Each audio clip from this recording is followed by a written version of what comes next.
Neil, thank you so much for taking the time to join us today. How has your ERTC 2019 been so far? It's been a great experience. I spent 30 years in the oil industry, mostly in downstream, and attended this conference several times during that part of my career. So to have the opportunity to come back, it's sort of probably 5 or so years since I've been, has been great to re-engage with this industry. And how do you feel that engagement has been? What do you feel, how is the mood, shall we say?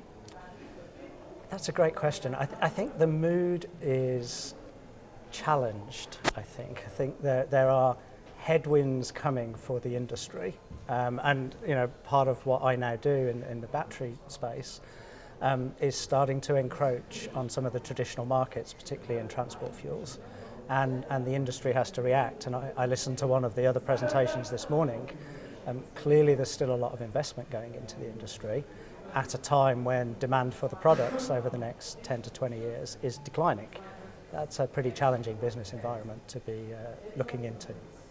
Fantastic. Now, you're with the Faraday Institution. Some members of the industry might not be entirely familiar with your organization. Could you give us a little bit of insight?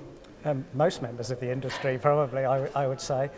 Yeah, the Faraday Institution was set up about 18 months ago. We're funded by the UK government to do research into batteries. And our initial focus is definitely on electric vehicles because that's what's driving much of the demand.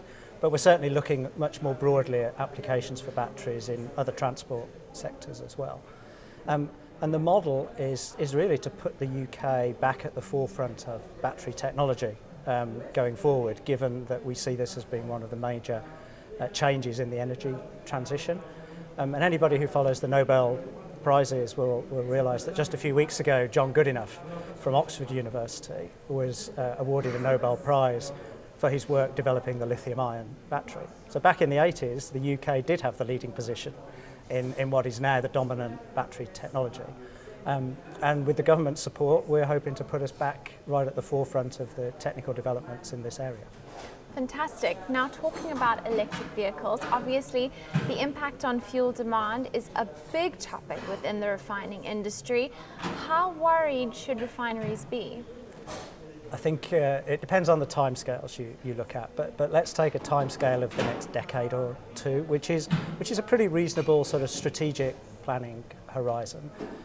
I think in Europe they should be significantly concerned. I think you're going to see a lot of EVs on the road in Europe over the next decade, partly driven by the legislated CO2 targets that the auto manufacturers have to meet, which really start to bite next year. The only way the auto manufacturers can meet those CO2 targets is to sell more EVs. And that's going to encroach on gasoline demand in particular, but also to some extent on diesel demand. So it'll be patchy on a global basis, but I do believe that in terms of electric vehicles, Europe is likely to lead the way in globally, and that will inevitably impact demand. Mm-hmm. So something you spoke about before, being the advanced technologies going into that. A lot of the argument from the refining industries has been the lack of advanced technology for the electric vehicle market. So how far off is this technology, do you think? I think the technology is currently good enough for what I would call early adopters, and that's why you're starting to see encroachment into the market. But let me give you some numbers just to show you how the technology is advancing. 10 years ago, a battery for an electric vehicle would have cost $1,000 per kilowatt hour. You can buy them today for less than $150. That's in 10 years. And we're heading towards less than $100 per kilowatt hour for a battery for an electric vehicle. So we think that in terms of the upfront cost of an EV, which are definitely more expensive today, but in the 2023, 2025 timeframe, they will be on a comparable cost basis with an internal combustion engine. People have a slightly different view on when that's going to happen. I think we might be on the sort of slightly more optimistic side, but I don't think anybody's disputing that by the mid-2020s, EVs will be on a comparative cost basis with an internal combustion engine. So that changes the game for a lot of consumers.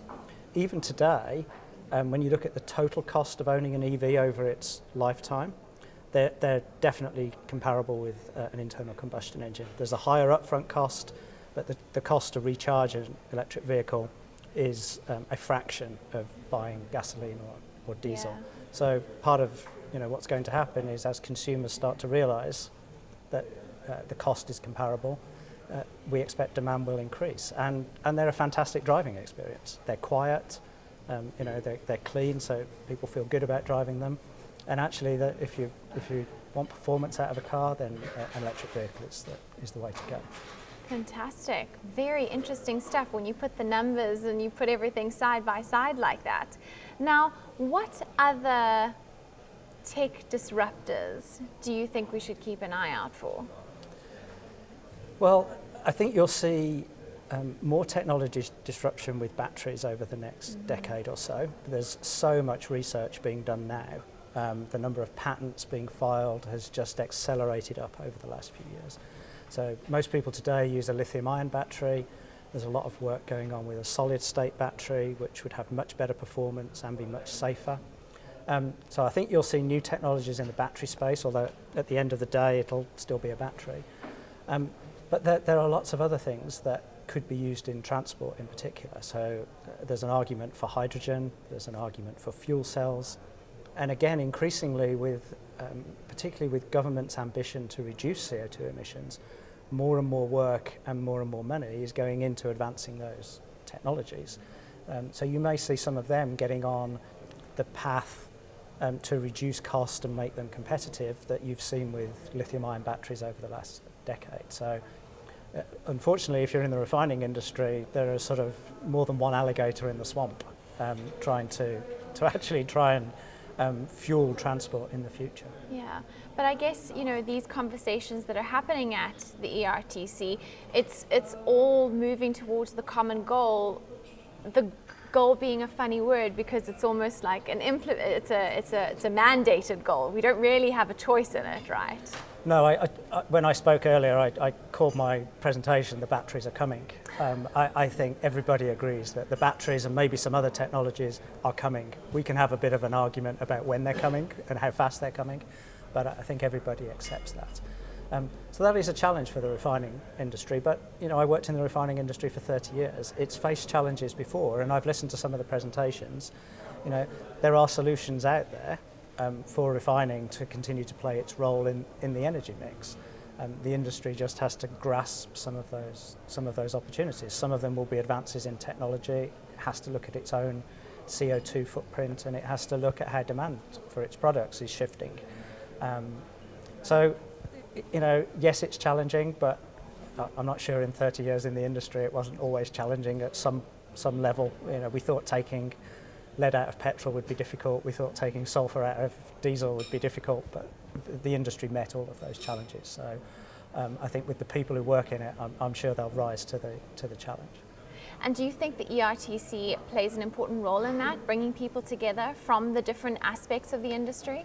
Oh, I think certainly in Europe this is the premier conference for people in the refining technology space, and has been for many years. I came to many of these conferences during my time, and I think this is the one where the industry does hone in on.